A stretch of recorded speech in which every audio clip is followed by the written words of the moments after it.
গত সপ্তাহে আমরা ওই পর্যন্ত আলোচনায় গিয়েছিলাম পয়গম্বর ইউসুফ আলাইহিস সালাতু ওয়াস সালামকে জুলেখা যেই মহিলাদেরকে দাওয়াত দিয়েছিল সেই মহিলাদের সামনে দিয়ে নিয়েছিল এক রুম থেকে আরেক রুমে শুধু। আর ওই মহিলাদেরকে বলছিল যে আমি যখন তোমাদেরকে বলবো তখন তোমরা ছুরি দিয়া ফল কাটা শুরু করবা। অকত্তআনা আইদিয়াহুন্না, তারা যখন ইউসুফ আলাইহিস সালাতু ওয়াস সালামকে দেখলো, জুলেখা হুকুম দিল যে তোমরা এখন ফল কাটো। তারা ফল না খাইটা ওয়াকাত্তা'না আইদিয়াহুন্না, তারা তাদের হাতের আঙ্গুল কাইটা ফেলছে।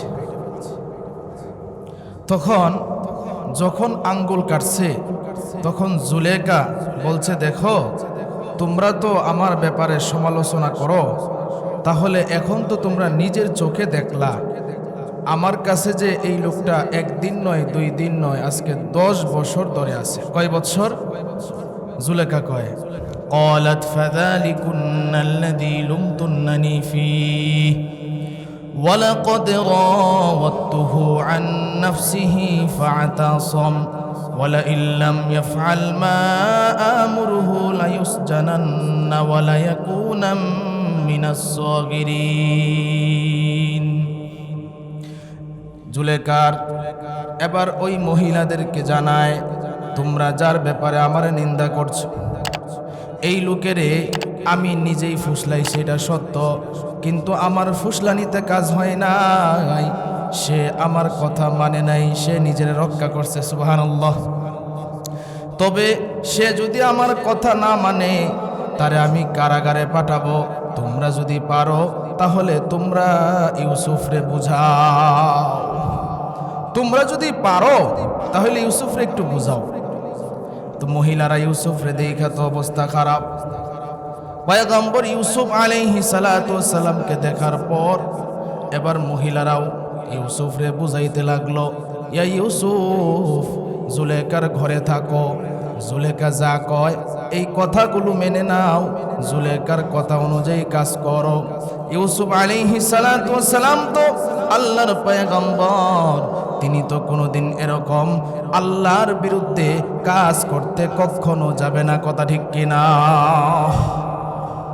আল্লাহর বিরুদ্ধে যে কাজ, জিনায় লিপ্ত হওয়া, কখনো তিনি আল্লাহর পয়গম্বর তার দ্বারাতে সম্ভব না।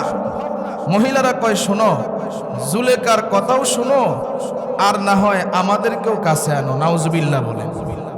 দেখেন, এটা হচ্ছে মূর্তি পূজকদের কথা, যারা আল্লাহরে মানে না তাদের কথা। দেখেন না, ইউরোপ আমেরিকায় ফ্রি মিক্সিং, তারা ডোন্ট মাইন্ড, এইগুলারে কোনো মাইন্ড করে না। কথা ঠিক কিনা বলেন? ছেলে মেয়ে একসাথে ঘুরবে, কের স্বামী স্ত্রী যা মন চায় তা করবে, কিন্তু যারা আসলে রবকে মানে, যাদের ভিতরে ঈমানের নূর আছে, তারা কখনো এইগুলো পছন্দ করে না। তারা জানে আল্লাহ বলছে যে কোনোদিন জিনা করা যাবে না, বিবাহের বহির্ভূত কোনো নারীর সাথে মিলামিশা করা যাবে না, কারণ আল্লাহ যৌবন দিয়েছে, এই যৌবনের হালালভাবে ব্যবহারও দিয়েছে। কথা ঠিক কিনা বলে? আর যারা নিজের যৌবনকে হালালভাবে ব্যবহার করবে, আমি তো আগেও বলেছি যে আল্লাহ তাআলা যুবকদেরকে এমন প্রতিদান দিবেন যেই প্রতিদান অন্য কাউকে দিবেন না। সুবহানাল্লাহ। আল্লাহ রাব্বুল আলামিন কোরআনের মধ্যে জানায় দিয়েছেন পয়গম্বর ইউসুফ আলাইহিস সালাতু ওয়াস সালামের কাহিনী। ইউসুফ আলাইহিস সালাতু ওয়াস সালামকে মহিলারা যখন বুঝাইতে লাগলো, ইউসুফ, জুলেখার কথা মেনে নাও, ইউসুফ আলাইহিস সালাতু ওয়াস সালাম তো বিপদে পড়লেন। তিনি আল্লাহরে কয়, আল্লাহ, আগে তো এক মহিলার জ্বালা যন্ত্রণায় ছিলাম, এখন তো আরো বহু মহিলা জ্বালা যন্ত্রণা করতেছে। ইউসুফ আলাইহিস সালাতু ওয়াস সালাম এবার আল্লাহরে ডাক দিয়া কয়, আল্লাহ, নারীদের জ্বালা যন্ত্রণার চাইতে আমার জেলখানাই ভালো। সুবহানাল্লাহ। ইউসুফ আলাইহিস সালাম জ্বালা যন্ত্রণা যখন সহ্য করতে পারতেছে না, আল্লাহর কাছে তখন তিনি দোয়া করতেছেন। কি দোয়া? আল্লাহ তাআলা কোরআনে বলছেন ইউসুফ আলাইহিস সালাতু ওয়াস সালাম কি দোয়া আল্লাহর কাছে করছেন। ক্বালা রাব্বিস সিজনু আহাব্বু ইলাইয়া মিম্মা ইয়াদউনানি ইলাইহি ওয়া ইল্লা তাসরিফ আন্নী কাইদাহুন্না আসবু ইলাইহিন্না ওয়া আকুম মিনাল জাহিলিন। আল্লাহু আকবার। ইউসুফ আলাইহিস সালাম আল্লাহরে ডাক দিয়া কয়, আল্লাহ এই সমস্ত মহিলাদের ছলনার মধ্যে আজকে আমি পড়ে যাচ্ছি। ওগো আল্লাহ, মহিলাদের কাছ থেকে তুমি আমারে বাঁচাও, আমারে তুমি জেলখানায় পাঠাইয়া দাও, না হয় এমন হইতে পারে তাদের ছলনায় আমি পড়ে যাইতে পারি। ওগো আল্লাহ, তুমি আমারে এই সমস্ত নারীদের থেকে বাঁচাইয়া আমারে জেলখানার ভিতরে ঢুকাইয়া দাও, এটাই আমার জন্য ভালো। জোরে বলেন সুবহানাল্লাহ। যারা তাকওয়াবান বান্দা, যারা আল্লাহরে ভয় করে চলে, তাদেরকে তো আল্লাহ বিভিন্নভাবেই পরীক্ষা করবে। কথা ঠিক কিনা বলেন? পরীক্ষা করবে আল্লাহ তাআলা বিভিন্ন সময়। এভাবেই আল্লাহ নেককার বান্দাদেরকে পরীক্ষা করে, দেখি আমার বান্দা কি আসলে আমার ভয় করে চলে, নাকি দুনিয়ার লোভ লালসা তার অন্তরে রাখে। কথা ঠিক কিনা বলেন? বনি ইসরাইলের যুগের একটা ঘটনা, যদিও আমার এই আলোচনার বাহিরে, এটা একটু বোঝানোর চেষ্টা করি। তিনটা যুবক ছিল। এই তিনটা যুবকের মধ্যে তিনটা যুবক এমন ছিল যারা আল্লাহকে ভয় করে চলত, এবং তিনজন যুবক তিন ভাই আপন মায়ের পেটের, তারা আল্লাহরে বিশ্বাস করত।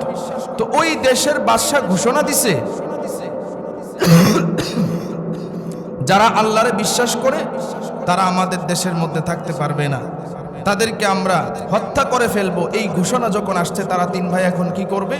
তারা কি করছে? ওই দেশ ছাইরা পালানোর চেষ্টা করছে, কিন্তু কিভাবে পালাবে? সব জায়গায় তো গার্ড আছে। এরপরও তারা পালাইতে যখন গেছে, বর্ডারে ধরা পড়ছে, বাদশার দরবারে নিচে, কি ব্যাপার, তোমরা কি আল্লাহরে বিশ্বাস করো, আমারে প্রভু মানো না? কয়, না না, আমরা এক আল্লাহই বিশ্বাসী, আমরা আল্লাহর রব হিসেবে মানি।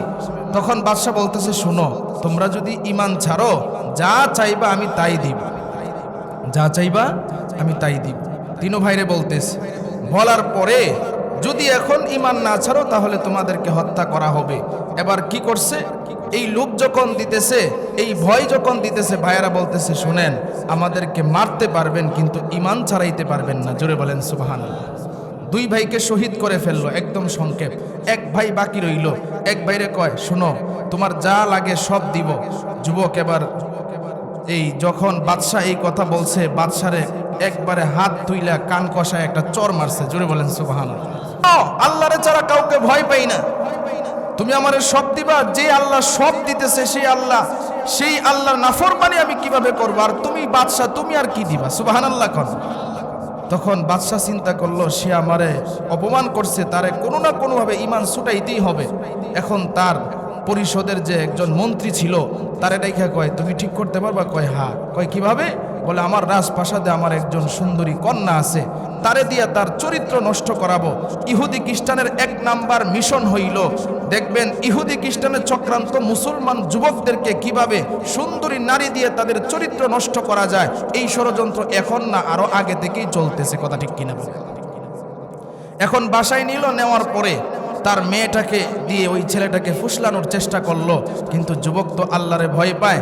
মেয়ে একদিন গেল, 2 দিন গেল, বিভিন্ন রূপে ওই ছেলের সামনে যায়, কিন্তু ছেলে তো আল্লাহরে ভয় করে চলে, সারাক্ষণই রবের জিকির, সারাক্ষণই নামাজ ইবাদতে লিপ্ত। আর ওই যুবককে খাবার দেয়, কোনো খাবার খায় না। আল্লাহ তাআলা ওই যুবকের জন্য জান্নাতি খাবারের ব্যবস্থা করে দেয়। সুবহান। একদিন ওই নারীটা তার সমস্ত কাপড় খুলে যুবকের সামনে গেল। যুবক চক্ষু বন্ধ করে সেজদায় পড়ে আল্লাহরে ডাকে, আল্লাহ, এই নারী থেকে আমারে বাঁচাও, এই নারী শয়তান থেকে তুমি আমারে বাঁচাও। এই নারী যখন দেখলো কোনোভাবেই চেষ্টা করে এই যুবকের চরিত্র আর নষ্ট করা যায় না, এর যুবক ভাই এখানে যারা আছেন চিন্তা করেন, এমন মুসলমান হওয়া দরকার, এমন তাকওয়াবান হওয়া দরকার। আর আমরা আজকে যেই তাকওয়া অন্তরে লালন করি, আল্লাহর ভয় আজকে আমাদের ভিতরে নাই। সামান্য শয়তানের ধোঁকায় পড়ে যে দামি চরিত্র, এই দামি চরিত্র আজকে আমরা নষ্ট করে ফেলি। কথা ঠিক কিনা? যুবকটা যখন সেজদায় পড়ে কাঁদে, ওই নারীটা এবার চিন্তা করলো, কেমন যুবক, আর কি ঈমান তার ভিতরে লালন করতেছে। যেই ইমানের পাওয়ারে সে আমার দিকে কোনোদিন এক নজরও তাকায় নাই, আমার দিকে একটা নজরও তাকায় দেখে নাই, অথচ আমার জন্য হাজার হাজার যুবক পাগল, আমার নেওয়ার জন্য হাজার হাজার যুবক পাগল। মেয়েটাকে আল্লাহ তাআলা হেদায়েত দান করলেন। মেয়েটা আবার ঘরে গিয়া সুন্দর করে পর্দার সহিত কাপড় পরিধান কইরা যুবকের পিছনে এসে বলল, ও যুবক ভাই, এতদিন আমি তোমারে চরিত্র নষ্ট করার জন্য চেষ্টা করেছি, কিসের কারণে তোমার এত সুন্দর চরিত্র? যুবক ডাক দিয়া কয়, এটা হলো ঈমানের পাওয়া। এবার নারী ডাক দিয়া কয়, যেই ঈমানের পাওয়ারের কারণে চরিত্র ঠিক থাকে সেই ঈমানদার আমিও হতে চাই। সুবহানাল্লাহ, আমারেও তুমি ঈমানদার বানায়া দাও। তাহলে ঘটনা অনেক লম্বা, সংক্ষেপে বোঝানোর জন্য চেষ্টা করলাম। আল্লাহকে যারা ভয় করে চলে, যাদের ঈমান মজবুত, তারা নিজের চরিত্র এভাবেই হেফাজত করে। কথা ঠিক কিনা? ইউসুফ আলাইহিস সালাতু ওয়াস সালাম আল্লাহরে বললেন, আল্লাহ তুমি আমার এই নারীদের থেকে বাঁচাও, প্রয়োজনে জেলখানায় দাও। মুফাসসিরিনে কেরাম বলছেন, ইউসুফ আলাইহিস সালাতু ওয়াস সালাম যদি জেলখানার কথা না বইলা আল্লাহরে বলতেন, আল্লাহ তুমি আসমান এবং জমিনের মাঝখানে কোনো শূন্য জায়গায় আমারে নিয়ে যাও, তাও আল্লাহ নিয়ে যাইতেন। যেহেতু তিনি জেলখানার যাওয়ার জন্য দোয়া করছেন, আল্লাহ তাআলাও তার দোয়া কবুল করছেন। জুড়ে বলেন সুবহানাল্লাহ। আল্লাহ কিভাবে কবুল করলেন? ফাস্তাজাবা লাহু রাব্বুহু ফাসরাফা আনহু কাইদাহুন ইন্নাহু হুয়াস সামিউল আলিম। আল্লাহু আকবার। আল্লাহ তাআলা তার দোয়া কবুল করলেন এবং ছলনাময়ী নারীদেরকে থেকে বাঁচানোর জন্য জেলখানায় নেওয়ার ব্যবস্থা করলেন। কিভাবে ব্যবস্থা করলেন? ওইদিকে যে জুলেখা, তার পুরা এলাকার মধ্যে, শহরের মধ্যে তার একটা বদনাম ছড়ায় গেল যে জুলেখা ইউসুফের সাথে অপকর্ম করার চেষ্টা করছে। মহিলারা দেখবেন অনেক জিদি হয়। কথা ঠিক কিনা বলেন? মহিলারা অনেক জিদি হয়। যেই সমস্ত খারাপ মহিলারা, তাদের জিদ বেশি থাকে, তাদের অহংকার বেশি থাকে। কই ইউসুফরে আমি যা বলি আমার কথা শুনে না, এখন ইউসুফের জন্য আমার বদনাম সরাইছে, ইউসুফরে যেভাবেই হোক জেলখানায় ঢুকাইতে হবে এবং আমাকে নির্দোষ প্রমাণ করতে হবে। স্বামীর কাছে গিয়ে বলে, স্বামী আমার, ইউসুফরে জেলখানায় ঢুকায় দেন, কারণ ইউসুফের জন্য আমার বদনাম হয়েছে সারা শহরের মধ্যে। আজিজে মিশর জানে, কিন্তু কে কি করবে তার বিবির কথাও তো মানতে হবে। এবার আজিজে মিশর জানে ইউসুফ নির্দোষ, এরপরেও আজিজে মিশরের যেহেতু ক্ষমতা আছে, এই ক্ষমতার প্রয়োগ করে ইউসুফ আলাইহিস সালাতু ওয়াস সালামকে জেলখানায় ঢুকায়া দিল। জেলখানায় ঢুকায়া দিছে। ঘটনাক্রমে যখন ইউসুফ আলাইহিস সালাতু ওয়াস সালামকে জেলখানায় ঢুকাইছে, তখন ওই দেশের যে বাদশাহ, আজিজে মিশর তো প্রধানমন্ত্রী, আর ওই দেশের যে বাদশাহ, ওই বাদশাহ মুমূর্ষু অবস্থায়। কি অবস্থায়? মুমূর্ষু অবস্থায়। তো ওই বাদশাহ মুমূর্ষু অবস্থায় থাকা, এখন ইউসুফ আলাইহিস সালাতু ওয়াস সালাম জেলখানায় ঢুকছে। তো জেলখানায় যখন ইউসুফ আলাইহিস সালাতু ওয়াস সালাম ঢুকছে, ঢুকার পরে তিনি গিয়া দুইজন যুবকরে পাইছে। জোরে বলেন সুবহানাল্লাহ। এই দুইজন যুবক আগে থেকেই জেলখানায় ছিল, আগে থেকেই জেলখানায় ছিল। আল্লাহ বলেন, ওয়াদাখালা মাআহুস সিজনা ফাতায়ান। দুইজন যুবক জেলখানায় আগে থেকেই ছিল। ইউসুফ আলাইহিস সালাতু ওয়াস সালাম যখন জেলখানায় ঢুকলো, জেলখানায় ঢোকার পরপরই আল্লাহ তাআলা জিবরাইল আলাইহিস সালাতু ওয়াস সালামরে পাঠাইছেন। সুবহানাল্লাহ। জিবরাইল আলাইহিস সালাতু ওয়াস সালাম এসে হাজির। ইউসুফ আলাইহিস সালাতু ওয়াস সালাম কয়, ও ভাই জিবরাইল, তুমি কেন জেলখানার মধ্যে আসলা? জেলখানা তো একটা অপবিত্র জায়গা, চোর ডাকাতের জায়গা, সন্ত্রাসীদের জায়গা। জিবরাইল আলাইহিস সালাতু ওয়াস সালাম তখন কি কথা বলছিলেন শুনেন। যে আল্লাহর পয়গম্বর পবিত্র, এই পবিত্র মানুষরা যখন জেলখানায় ঢুকে, জেলখানা আর অপবিত্র থাকে না, জেলখানাও পবিত্র হয়ে যায়। আল্লাহু আকবার। জেলখানাও পবিত্র হয়ে যায়। আপনি আল্লাহর পয়গম্বর, জেলখানা অপবিত্র না, আপনি আসাতে জেলখানা পবিত্র। জুড়ে বলেন সুবহানাল্লাহ। ইউসুফ আলাইহিস সালাতু ওয়াস সালাম তখন দাওয়াত দিতে লাগলেন, কারণ ওই এলাকার মানুষগুলা মূর্তি পূজক ছিল, অধিকাংশই মূর্তি পূজক। কিন্তু ওই দেশের যে বাদশাহ বলছিলাম মুমূর্ষু অবস্থায়, ওই বাদশাহ এক আল্লাহ বিশ্বাসী ছিল।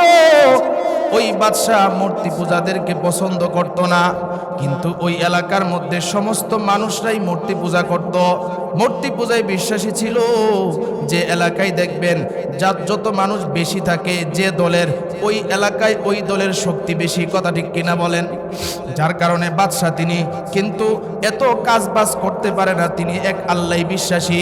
তিনি এরকম একজন লোক খুঁজতেছিলেন যে তার সাথে এরকম একজন শক্তিশালী লোক দরকার, যেই লোকটা এক আল্লাহ বিশ্বাসী, এক আল্লাহ বিশ্বাসী।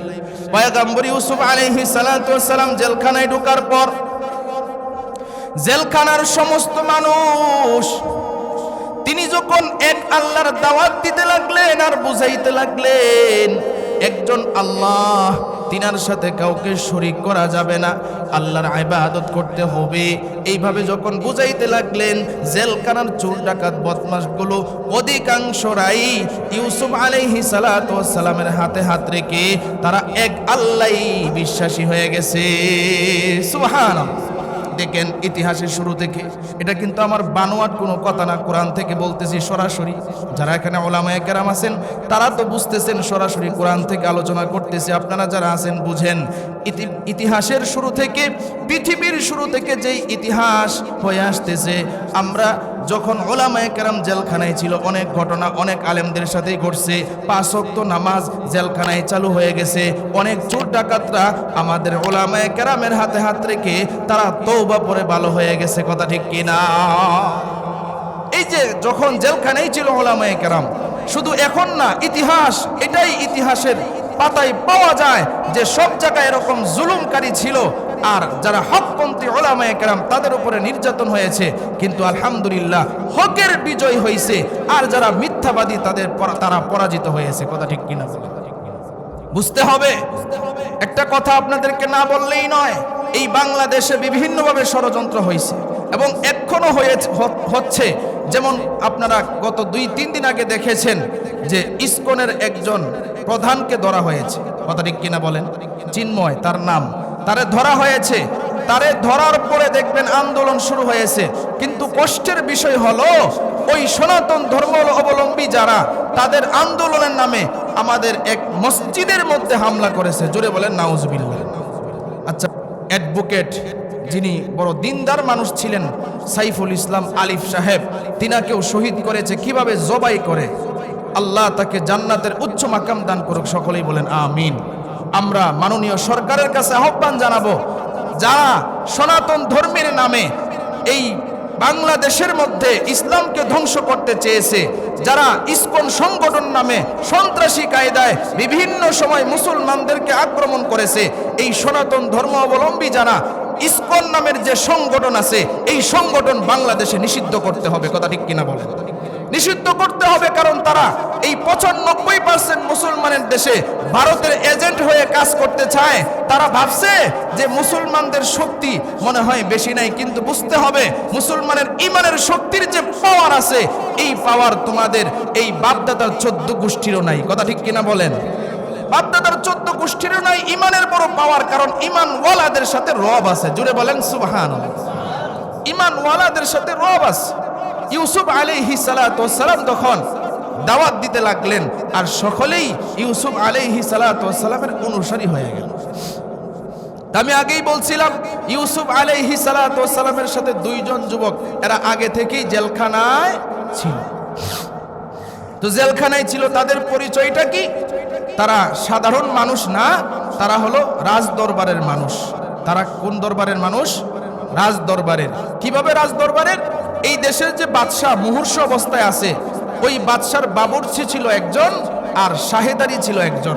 তার মানে একজন রান্না করে দিত কিংবা খাবার রেডি করে দিত, আর একজন এই খাবার নিয়ে বাদশারে খাওয়াইত। এখন তারা 2 জন যেখানে আছে, এরা কেন জেলখানায় আসে? এরা জেলখানার আসার কারণ হলো বাদশার যে বিবি, সে এক আল্লাহ বিশ্বাসী ছিল, এক আল্লাহ বিশ্বাসী ছিল না, সেও মূর্তি পূজক ছিল। এখন বাদশা যেহেতু মুহূর্ষ অবস্থায় চিন্তা করলো তারে কোনো না কোনোভাবে যদি মারতে পারি তাহলে আমাদের অনুসারীটা বড় করা যাবে। এখন বাদশার স্ত্রী কি করলো, যে বাবরসি সে মদ বানায়া দিত। কি বানায়া দিত? মদ বানায়া বাদশারে নিয়ে দিত। আর যেই শাহেদারি ছিল, যে সহযোগী ছিল বাদশারে নিয়ে খাওয়াইতো, সে নিয়ে খাওয়াইতো। এখন বাদশার বিবি কয়, শোনো, আজকে যে বাদশারে মদ বানায়া দিবা, এই মদের সাথে বিষ মিশাইয়া দিবা। কি মিশাইয়া দিবা? বিষ। এখন বিষ মিশাইয়া যে দিবা, এই কথা বলছে, সেও বিষ মিশাইয়া দিছে। এবার পরে সহযোগী যে শাহেদার, সে নে বাদশারে দিছে। এখন বাদশা বুঝতে পারছে, পরীক্ষা নিরীক্ষা করে দেখে এই মদের সাথে বিষ মিশাইছে। কি মিশাইছে? বিষ। এখন তাদেরকে পুলিশে ধরছে, জেলখানায় গেছে। বাদশা কয়, তোমরা দুইজনেই দোষী, তোমরা দুইজনেই জেলখানায় দিলাম, তবে প্রমাণ হবে, যদি নির্দোষ প্রমাণ করতে পারো দুইজনের মধ্যে একজন, তাহলে তার চাকরি বহাল থাকবে, আর যে দোষী হইবা তারে শুলে চড়ায়া হত্যা করা হবে।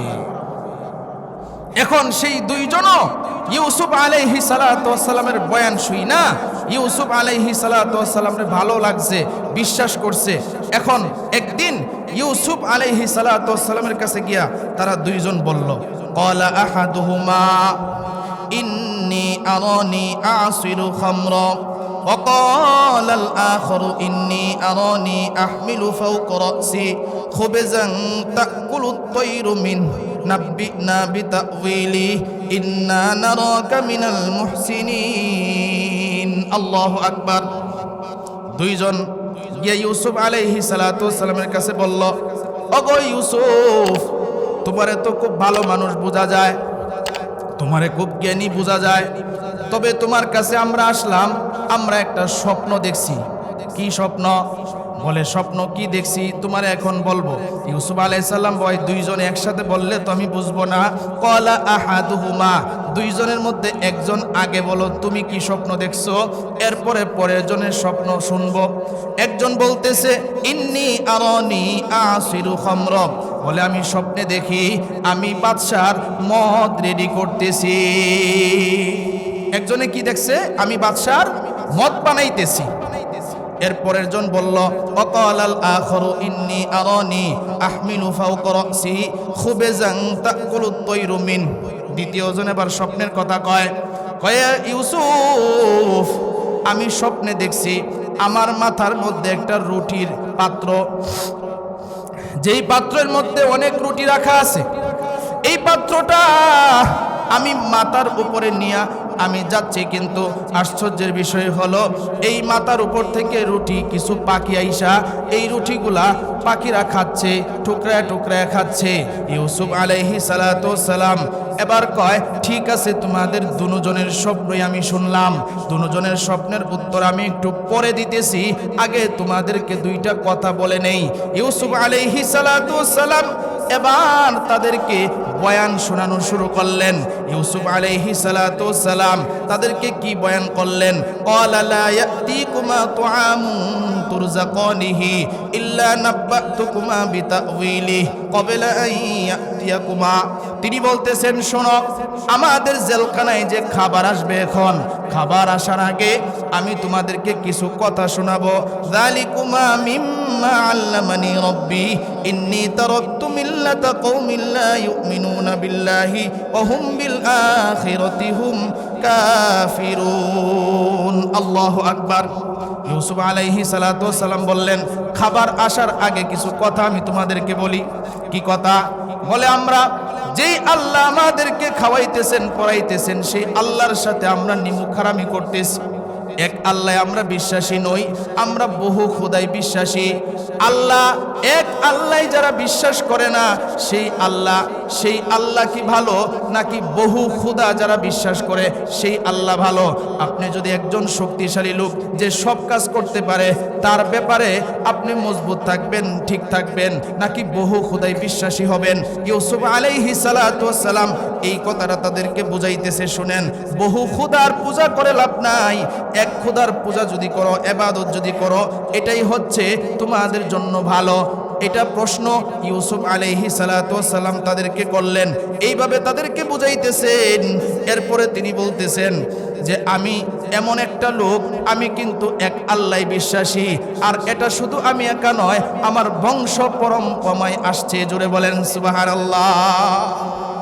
ইয়া সাহিবাই সিজনু আম্মা আহাদুকুমা ফায়াসকি রাব্বাহু খামরা ওয়া আম্মাল আখারু ফায়ুসলাবু ফাতাকুলু আত-তায়রু মিন রাসিহি কুদিয়াল আমরুল্লাযী ফীহি তাস্তাফতিয়ান। জোরে বলেন আল্লাহু আকবার। এই কথাগুলো ইউসুফ আলাইহিস সালাতু ওয়াস সালাম বলে সংক্ষেপ করে পরে শেষে তাদের যে স্বপ্নের ব্যাখ্যা, এই স্বপ্নের ব্যাখ্যাটা পয়গম্বর ইউসুফ আলাইহিস সালাতু ওয়াস সালাম দিলেন। শোনো, তোমরা একজন স্বপ্নে দেখেছো যে তোমরা বাদশার মদ বানাইতেছো একজন, দ্বিতীয়জন স্বপ্নে দেখেছো তোমাদের মাথার মধ্যে রুটির পাত্র, এই রুটি থেকে পাখিরা রুটি খাইতেছে।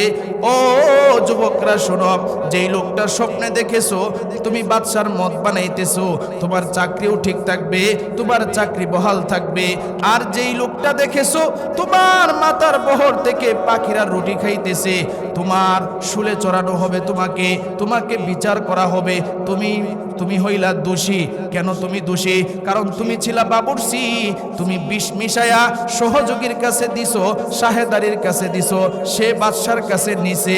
আসলে সে তো জানে না এখানে বিষ মিশানো আছে কিনা, কথা ঠিক কিনা?